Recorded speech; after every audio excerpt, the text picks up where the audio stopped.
All right, now this one's a bit different than what we had before.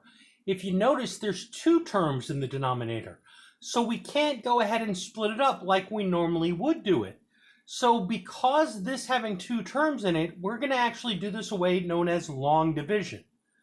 So I'm going to take the x plus 4, which is my denominator.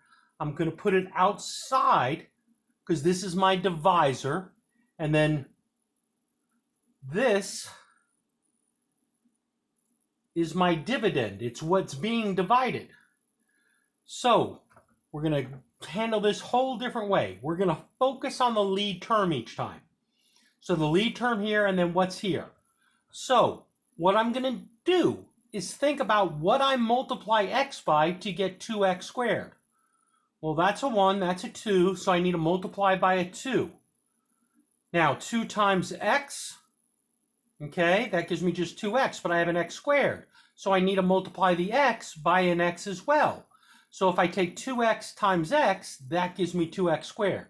So that's my first term I'm going to use. So I take 2x and I times it by both of these.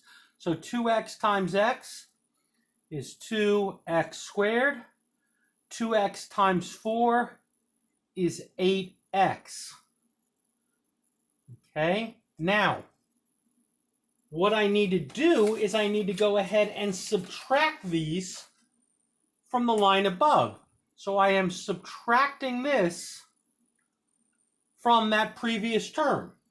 Okay, so I need to go ahead and subtract it. So watch how this is going to work. So 2x squared minus 2x squared, that's gone. 5x minus 8x, distributing that negative over, becomes a negative 3x. And then I drop down the negative 7.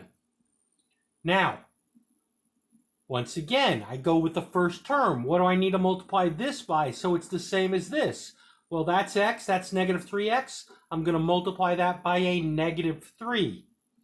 So, negative 3 is what I'm going with.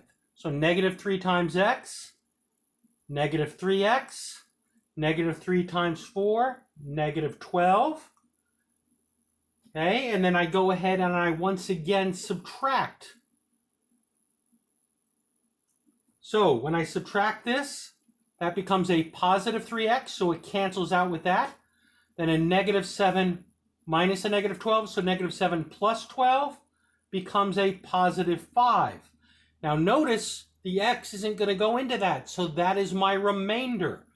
So either I could just say that's my remainder, or if I write it as a fraction, I take the remainder up here, and that's a positive 5, and I put the remainder over my divisor, which is x plus 4.